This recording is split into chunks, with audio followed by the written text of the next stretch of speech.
So, welcome everyone. This is the October 21st, 2014 session of the SDRAFocus Webinar series for our SDRASafeguard clients. Today we'll be talking about a Supreme Court case, a U.S. Supreme Court case called Clark versus Ramaker.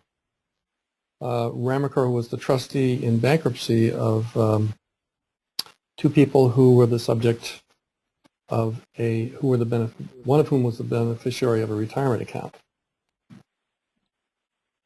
So if I can get this to advance, there we go. So here's the facts of the case. Ruth Heffron established an IRA in 2000 and named her daughter Heidi Heffron Clark. She was married to Mr. Clark as the beneficiary. And then Ruth died in 2001 with the IRA worth about $450,000. Heidi elected to do the stretch out of her distributions over a lifetime by taking required minimum distributions from the IRA on a monthly basis. So what do we mean by the stretch out? Well, let's assume that Heidi was 35 at the time of the case, and the case, by the way, says that at the time of the case her retirement account was worth, the account was worth $300,000. So this is kind of an illustration of how things work. At age 35, with a principal amount of $300,000, the life expectancy of the beneficiary is 48.5 years, according to the tables that IRS prescribes. And so in order to determine the required minimum distribution that goes to Heidi, you divide the $300,000 amount by the 48.5, and what that does is that gives you an annual distribution amount of $6,185.58. which we're assuming for purposes of this illustration would actually come out towards the end of the year. Then, of course, at age 36, her divisor is 47.5 because she is a year older, so her life expectancy is shorter. But the account has increased because I'm assuming here that we have a 5% overall growth for the principal of the IRA. So besides having made the annual distribution, the account at the beginning of the year is now worth $308,814. So we divide that by 47.5, and at the end of the year we have to distribute $6,501.36. So all of this continues on until throughout Heidi's lifetime. And MJP, I'm going to ask you to mute yourself, please, because we're getting a lot of feedback. Thank you. So you can see then age 37, 46.5, and then we're going to leap ahead to 50, 60, 65, 70, 75, 80, and you can see what the numbers look like. So by the time Heidi would have been, let's say, 70 years old, the principal begins to go down because the amount that's coming out of it is greater than the 5% return. But on the other hand, because the life expectancy continues to get shorter, the amount that's in the account gets divided by a smaller number, so the annual distribution ends up being greater even as we go along and she gets older. So you can see that what happens then is that we have this kind of a bell curve. We can get that to come up. So here's a kind of an illustration of how that works. The blue lines are the principal of the trust. The blue columns. The green columns are the amounts of the distributions. And you can't really see it on here, but there's also a red column that's a very small amount. That's the life expectancy of the beneficiary. So you can see that the principal amount goes up until she's about 65 to 70. And then it begins to come down because the life expectancy divisor overtakes the overall return of the trust. So that's really how the stretch out works. But you can see that it's really kind of a great benefit because by the time she's in her 90s, Heidi would be receiving fairly substantial amounts of money for her support from the retirement account. And this is one of the things in estate planning we usually tell people. This is one of your best assets to transfer to your beneficiaries because it grows tax-free and they can take distributions over their life. Of course, Heidi could take distributions of greater amounts whenever she wants to during her lifetime. But for this illustration, for the stretch-out purposes, she decided to keep it going as long as she could and put it away as a savings account until she until she retires. But that's what the stretch-out is about. So the problem was that Heidi and her husband were bankrupt. So they filed for bankruptcy in 2010, as I said, when the IRA was worth $300,000. And they sought to have the IRA exempted from claims in the bankruptcy. Now that was, until this case was decided, fairly well understood. Any kind of a retirement account, an IRA, there was actually a Supreme Court case that held this, that IRAs held by the retirement account owner were exempt in bankruptcy, but everybody assumed that if a retirement account were also the subject of a bankruptcy, it would be exempt too. The bankruptcy trustee, however, objected and wanted to include the $300,000 IRA as an asset of the estate subject to claims. So let's talk a little bit about the legal background of this so you can have a better understanding of what the real issues are. All property in the bankruptcy, all property in which the debtor has a legal or equitable interest is included in the bankruptcy estate. And that's the BC stands for Bankruptcy Code, and there's a certain section of the code that provides that. Then there's some other sections in the Bankruptcy Code that provide for things that are exempt. So for example, there is, Al, would you mute yourself, please? I'm getting feedback from you. Okay, so the, I'm just going to mute all so that we get any. I'm muted.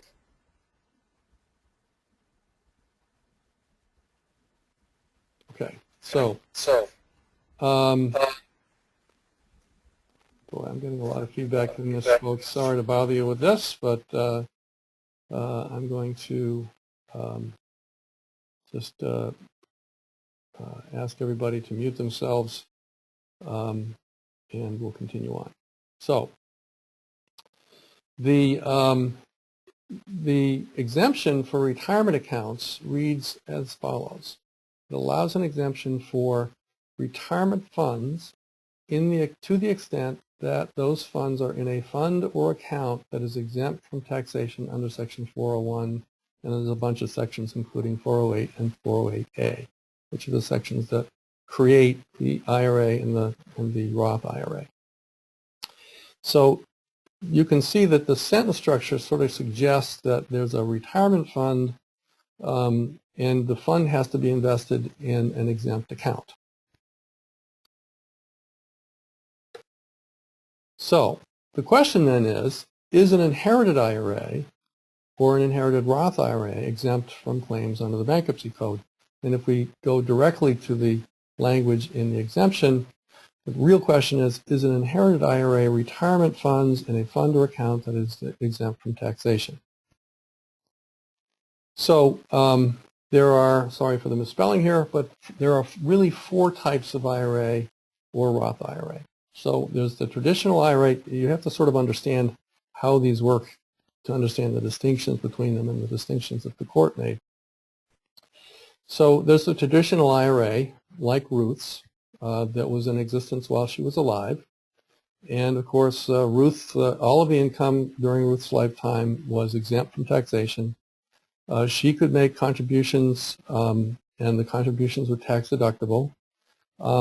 But distributions that she received from the IRA would be taxable.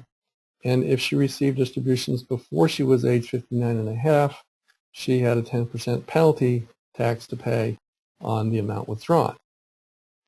For a Roth IRA, again, the account income is exempt from taxation, but contributions are not tax deductible, and as a result, distributions are not tax deductible as long as they're qualified distributions. In order to be qualified distributions, they have to be, the account has to be in existence for 5 years. You have to have a Roth account in existence for 5 years. And then, of course, there's the penalty for early withdrawal before age 59 and a half. There's also something called a spousal rollover account, which is very similar to the account that the original account owner creates. So, and this is a situation where the spouse really just treats her deceased spouse, or his or her deceased spouse's IRA as his or her own. So the account, again, the income is exempt from taxation. Contributions are allowed by the spouse. Contributions may be tax deductible if it's an IRA, or non-deductible if it's a Roth, and minimum distributions are required beginning at age 70 and a half, just like the IRA that the surviving spouse might have created for him or herself. So, although minimum distributions there's no minimum distributions on Roths at age 70 and a half. As soon as you're over 59 and a half, you can take those distributions without penalty, and you don't have to take them at age 70 and a half. So the inherited IRA versus the spousal rollover is quite different. So all those four features are somewhat different. So the income is exempt like all of the other types, but the holder of an inherited IRA cannot make contributions. So once you receive an inherited IRA, you're not allowed to contribute more money to it. Whether it's deductible or tax deductible, you just can't do that. In addition, no rollovers are allowed, so the beneficiary has to hold the funds in the inherited account. They can't roll it over into an account that's their own. And annual minimum distributions are required regardless of the age. So the amount that we showed for distributions to Heidi has to start when she receives the account, actually the year after when she receives the person's death. She has to start receiving minimum distributions. She could take distributions over 5 years, but most people don't do that. They want to stretch out the retirement account. But you have to take minimum distributions even if you're under 59 and a half, and there's no penalty for that. So what Heidi said was, Ruth set the funds aside as retirement funds, and they don't lose that characteristic just because she died. It is a retirement account. I'm treating it as my retirement account. I'm planning to use it as my retirement funds. And the trustee said, though, that retirement funds have to be currently set aside for retirement by the account holder, which of course does not apply to Heidi. And it can't be set aside by at some prior date by another party in order to be exempt. So the trustee was basically saying, look, you didn't put these funds aside as retirement funds. Your mother did. So we're not considering them retirement funds in your hands.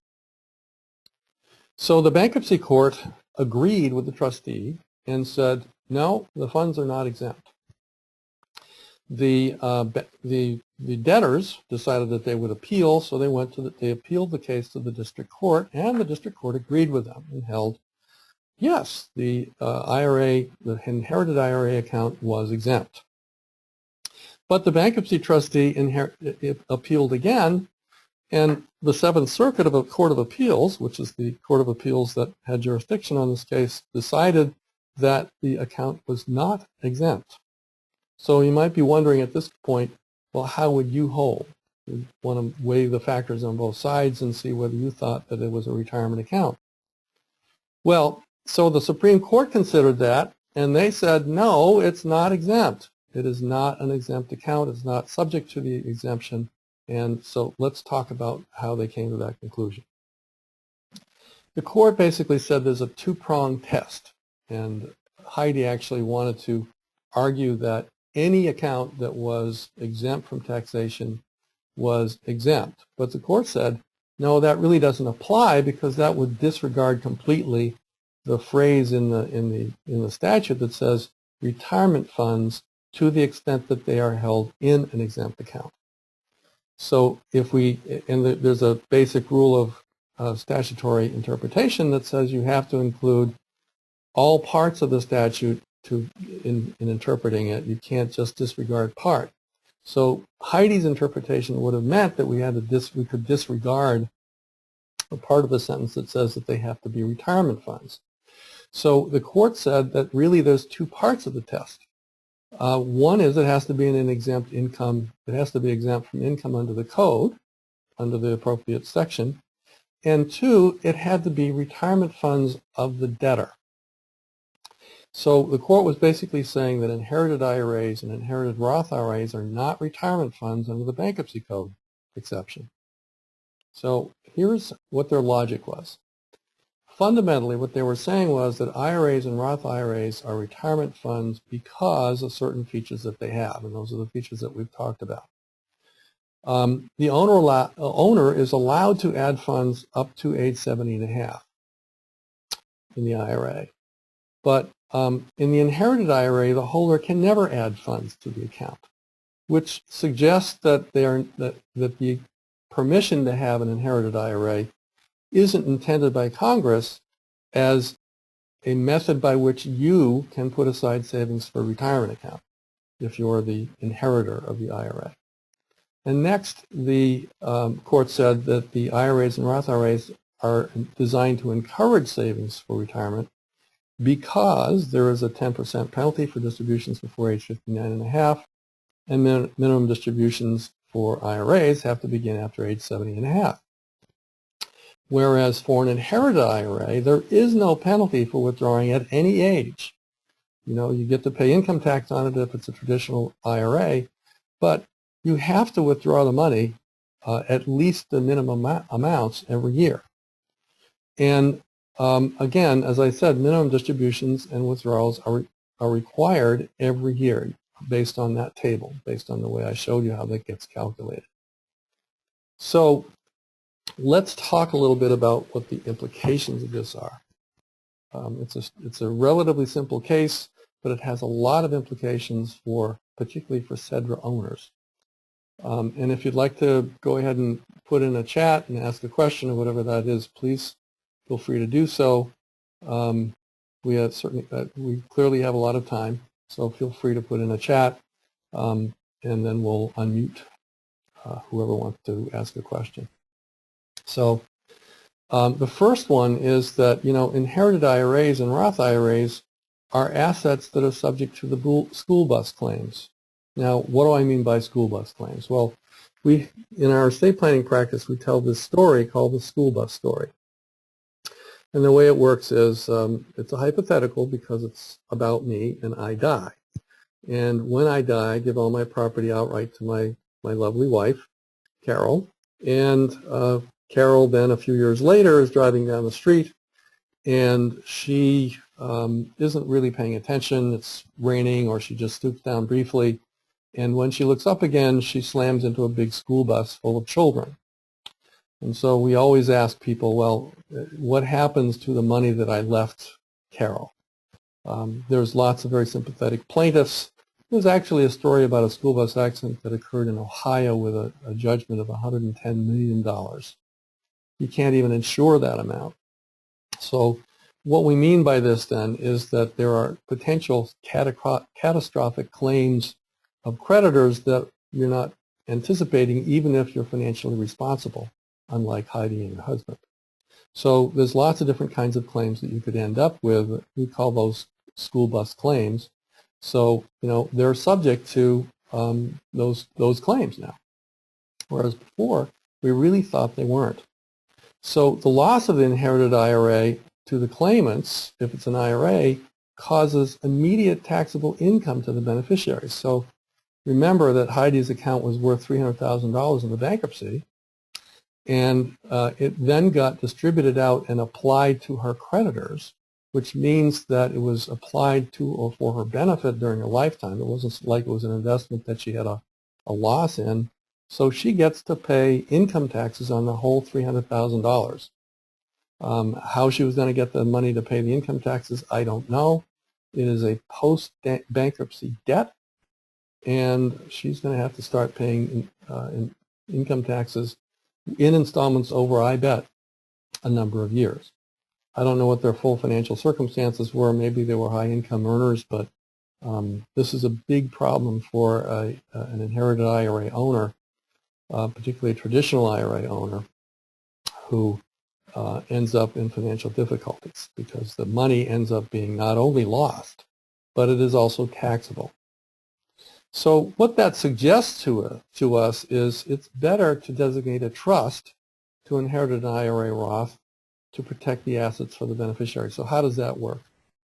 Well, you know, we have beneficiary designations for all the retirement accounts. Everyone does that. When you open the account, you have to give the custodian a beneficiary designation form. So you tell them who it is that you want to receive the money if you die. And, you know, that might be spouse, that might be children. Sometimes we have contingent beneficiaries, so that we'll designate the spouse first. But if the spouse dies before us or disclaims it, it goes to a contingent beneficiary. Often those contingent beneficiaries are children, and often, but not quite so often, traditionally they have been trusts for the children, which is generally what we recommend in our estate planning practice. So if the IRA becomes an asset of the trust, and the trust is properly written so that the claims, the creditors of the beneficiary cannot get to the assets inside the trust, that means the trust, therefore, is protecting the asset from the claims of the beneficiary's creditors. And you can establish a trust for your children, of course, that will be creditor protected for the rest of their life, provided that it's drafted correctly.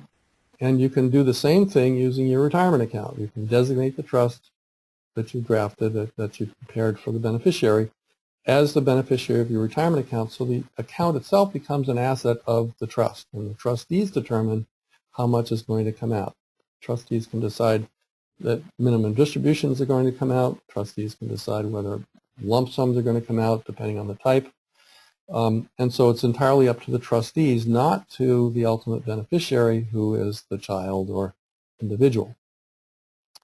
So if we do that then, and the beneficiary's creditors can't actually get to the assets inside the trust, it's a creditor-protected trust, and the IRA ends up, even though the beneficiary might go bankrupt, protecting the assets, and the IRA doesn't have to come out and cause income, taxable income. So in Ruth's case, if she had designated a trust for the benefit of Heidi, appropriately drafted, so that her IRA went to that trust for Heidi during Heidi's lifetime, and there were independent trustees, and the trustees were in control of Heidi, then Heidi's bankruptcy trustee would not have been able to claim her benefit under the trust, only what might have been distributed at the time of her bankruptcy. So that's a major protection the trust can provide for individual beneficiaries that is not available to them as individuals. Now, there is some confusion among a lot of financial advisors and a lot of others about whether a trust can be designated as a beneficiary that qualifies for the stretch out, because there is the default rule, which is that if you designate a person or entity that is not I'll call them a qualified beneficiary, then that beneficiary has to take the money out of the retirement account in or within 5 years after the date of death, which in many cases would be a horrible result. If you designate, for example, your estate, the estate has to take the money out of the retirement account in or within 5 years. So it's important to designate an individual beneficiary. Now, what we mean by a qualified beneficiary then, and the easy way to understand that is it's a beneficiary that has a heart. So, you know, a corporation doesn't have a heart, so that's not a qualified beneficiary. Charities don't have hearts, except, of course, from the other side. So, but they're entities. They don't qualify as beneficiaries that are subject to allowed to have the stretch out. Only individual beneficiaries or beneficiaries that have a heart is the way to look at it. So how does a trust become an entity with a heart? Because typically a trust is not. It's an entity that doesn't have a heart. Well, there are certain regulations of the tax regulations that specifically describe the circumstances under which a trust, we can look through the trusts and determine the minimum distribution age of the primary beneficiary of that trust. So if Heidi had been the beneficiary of that trust and she'd been 35 years old, the trustees would have been able to have distributions coming out of the retirement account to the trust based on Heidi's life expectancy. And so we can preserve the stretch out. There are some substantial requirements that we have to follow, but it's not hard to do if the trust is drafted correctly. And so the trust can be designated as a beneficiary that qualifies as the stretch-out. And I remember a few weeks ago I actually heard, I was listening to the radio on a Sunday while I was driving in the car, and it was one of those financial advisors that provides advice over the radio, and he was saying that you can't designate a trust as a beneficiary because it doesn't qualify for the stretch-out, which of course is false. So there's been a lot of confusion on the part of both lawyers and financial advisors about whether a trust can be designated as a beneficiary for the purposes of the stretch-out and use the individual beneficiary's life expectancy to determine how often we have to take out distributions. So just let's be clear, a trust, if it's properly drafted, is not subject to the 5-year rule. It does qualify for the stretch-out for the oldest beneficiary of that trust, and that can be drafted fairly easily. So if the trust is properly designed, it qualifies for the stretch-out. So, here's the problem for SDRAFs. What that means is a successful creditor can satisfy their debts with the business interests held by an inherited self-directed retirement account. How does that work? Well, many times we're setting up an LLC for several retirement account owners, or retirement account owners and individuals who are going to invest their after-tax money and not in a retirement account. And traditionally, the way that a creditor can get access to what is distributable to the owner of an LLC interest is that they can seek what's called a charging order. And what that means is that anytime the managers of the LLC or a partnership, as a matter of fact, general partner of a partnership, decides to make distributions to that owner, the distributions actually have to be paid to the creditor. So that you go to the court issues a charging order to the LLC or to the partnership, and you're required to make distributions when and if you make the distributions to the creditor instead of the owner. There's a lot of debate now about whether and this is a debate between a number of different states, it isn't always treated the same way, whether the creditor ends up getting the taxable income from the distribution or whether the actual owner, who isn't actually getting the money, has to pay tax on the distribution anyway. So, we've got a charging order.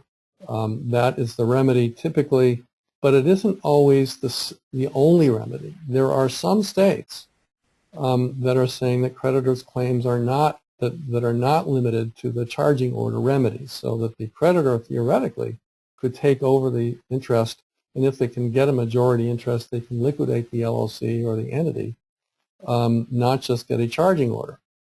So if the self-directed retirement account had a majority interest in the LLC, then in a state where charging orders were not the only remedy, and this is a statutory thing, then the creditor could actually come in and force the liquidation of the entity, which is not good for the other owners, of course. So it's very disruptive. So that's one of the reasons why many states have the single remedy being, or the sole remedy being, the charging order. But there are some states that don't. And the other aspect of that is that for single-member LLCs, and many of you have single-member LLCs, the courts tend to disregard the LLC structure when there are claims from third parties against the LLC, and look right through the LLC in some cases, and there's not a lot of cases, can tend to look right through the LLC and disregard it for if there are claims that should be borne by the LLC owner. But in most cases that's not the case. We call those inside creditors, and typically the point of the whole LLC is to protect the owners of the LLC from inside creditors that arise out of the business. More often, however, LLCs that are single-member LLCs do get disregarded by the courts And so the creditors would not be limited to the charging order and would be able to take over the business and liquidate it or whatever they wanted to do.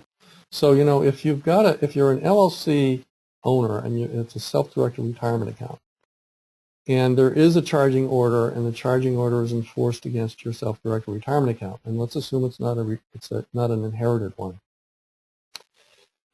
That's not terribly bad for you because, okay, the creditor gets paid from distributions that would otherwise be going to your retirement account. But, your IRA is actually the one that would be receiving the K-1 from the partnership. So it would be the IRA that would theoretically be reporting the funds.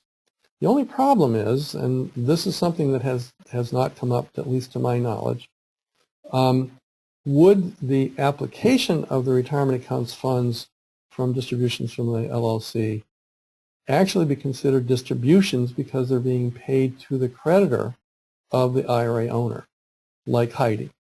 So that's an unresolved issue, and there's arguments on both sides. But you can see that there's issues when the retirement account owner, particularly an inherited retirement account owner, ends up having to apply the retirement account to the debt. So it's really very fortunate that if you have your own IRA or your own Roth IRA, it is exempt from creditors. It's considered just like any other retirement account or employer plan. So your creditors cannot get after the LLC interests and apply a charging order to it. That only applies when there is an individual who has an inherited retirement account, because the courts aren't going to look at them as exempt.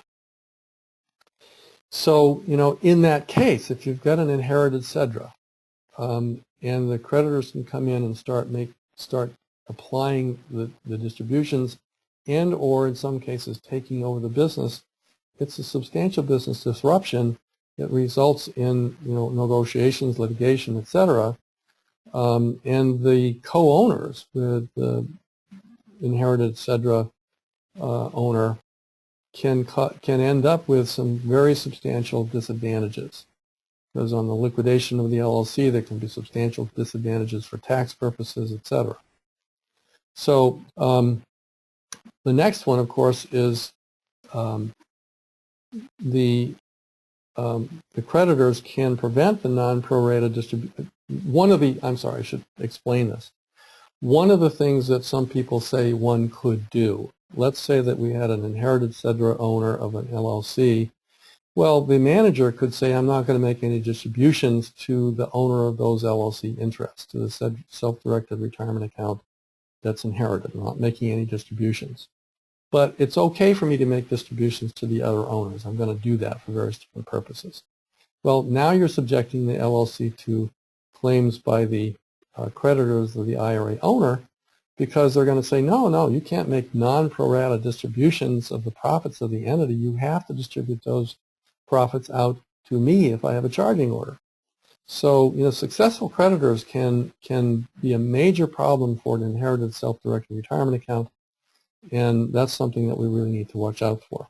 So what does that mean if you are considering being an investor with your IRA or with someone else who has an IRA, SDRA, and even if you're doing both?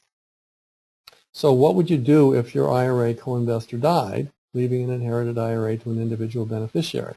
Suppose they have school bus claimants. Suppose they have they're getting divorced from their spouse.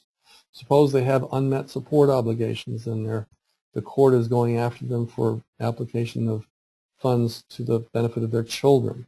Or suppose they have Medicaid or SSI eligibility issues. Or suppose they have a catastrophic illness, and so the hospitals are starting to look for places to satisfy their debts. What would you do if that happens?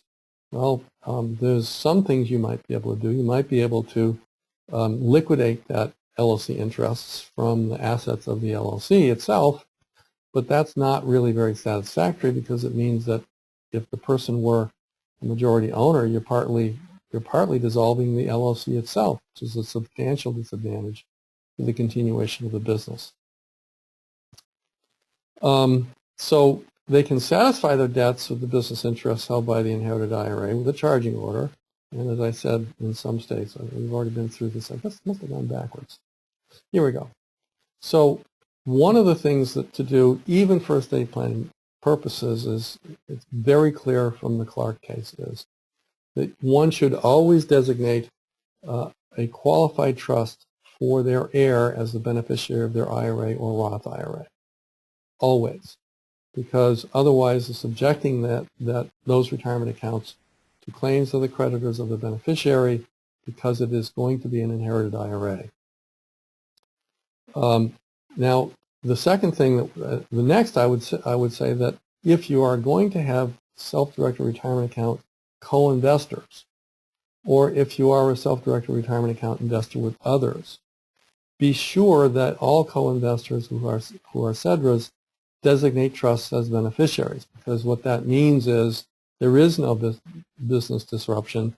The trustees of the trust are in control of the retirement account. The creditors can't get to the retirement account investment in the LLC or the partnership, and so if you have designated a trust, if they've designated a trust as a beneficiary, then that problem goes away.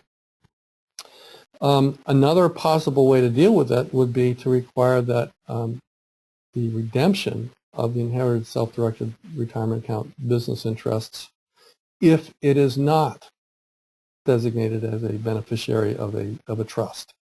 If the trust is not if the beneficiary of the SDRA is not a trust, then the LLC has the power to require redemption of the inherited self-directed retirement account. Or you could allow that the other beneficiaries to buy out the interest at some kind of a disadvantageous price, maybe, if there's a claim by the creditors of an inherited IRA. And then, there are provisions in partnerships and limited liability company operating agreements that provide in certain circumstances that the owner of an interest is going to be treated as an assignee rather than the actual owner. Now, what's the distinction? Well, a person who is an assignee of an interest, who's received an interest by assignment, but has not been admitted to the LLC or to the partnership as a LLC owner or as a partner, are considered what are called assignees. And the only thing that an assignee of an LLC interest or a partnership interest can receive is whatever gets distributed to them. They don't have any voting rights. They don't have any rights to decide whether the LLC is going to be liquidated. They don't have any rights to decide who the general partner is or the managing members of the LLC or the managers of the LLC will be. They have no voting rights at all. So if we're going to have provisions in our operating agreements, we should be providing that when a SDRA owner becomes an inherited SDRA and the beneficiary of the SDRA is not a trust, then the interest owner, then that SDRA owner's interest in the entity has to be treated as an assignee. And so those kinds of things happen often in partnership agreements and in the liability company operating agreements in the case of the bankruptcy of the general partner or managing member. Their interests are converted to the interests of an assignee so that the bankruptcy trustee, this happens automatically, so a bankruptcy trustee can't just come in and vote the interests. But, that's one potential remedy and one way to resolve it. But it is kind of harsh in some cases. So my recommendation is that in every case, a SDRA owner should designate a qualified trust as the beneficiary of their IRA because of this new Clark case. It's a Supreme Court case. It is the law of the land. It's unlikely to change anytime in the near future unless there is a statutory change, and that's unlikely because Congress isn't acting on any proposals right now, let alone changes in the bankruptcy code. And if they were, they would probably be acting on them to close down bankruptcy exemptions rather than expanding them. So, this is a situation that we can prevent damage to the beneficiary very simply by designating a trust as a beneficiary. And so that's the recommendation that comes out of that case. Sometime in the very near future, I'm going to be giving a webinar to advisors and other attorneys about this whole issue so that we can clarify in the professional groups about how this all is supposed to work. And there's a lot of other literature that's beginning to come out with people writing about it and that kind of stuff. So you'll probably see more about this as time goes by. But there's a big sea change coming now because many, many advisors thought that you couldn't designate a trust as the beneficiary of an IRA, and now it's very clear that you really must if you want to preserve the asset for the beneficiary. So that is the sum total of what we're talking about today, and so I'm wondering if anybody has any questions of the people who are on. Feel free to unmute yourself and pop in with any question you might have.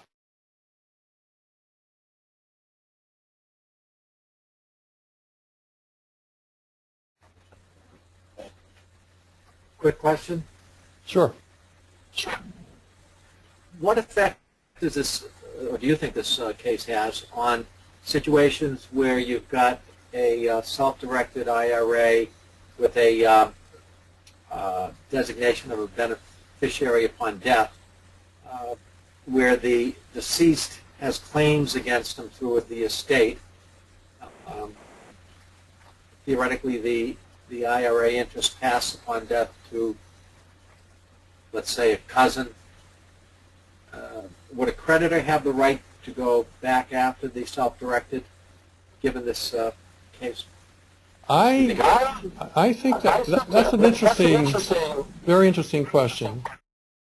My take on that would be that the account is exempt from claims of the original retirement account owner's creditors, and just because he died doesn't mean that the creditors can assert new claims against the assets of that person. It's a very interesting idea for creditors to seek, but you would have to be a creditor, I think, of the beneficiary of the retirement account, not of the original owner of the retirement account, for them to actually be able to assert. Because as soon as the original retirement account owner dies, it's not their asset anymore. It doesn't even pass through their estate. It is a taxable asset, but it doesn't go through any probate estate. It passes by the beneficiary, so there's no way for creditors of the decedent to actually assert a claim against it, at least not typically. So my sense is that just because somebody dies, that doesn't convert their retirement account into an asset that their personal creditors could get to. Again, of course, it's very different from creditors of the person who actually is the beneficiary. Did that answer your question? Yes. Again, given the fact that they seem to open the door for creditors to have more rights against these self-directed IRAs, the question just seems sure. to Very good question. I hope if it ever comes up that it comes out the way we think it should come. Any other questions?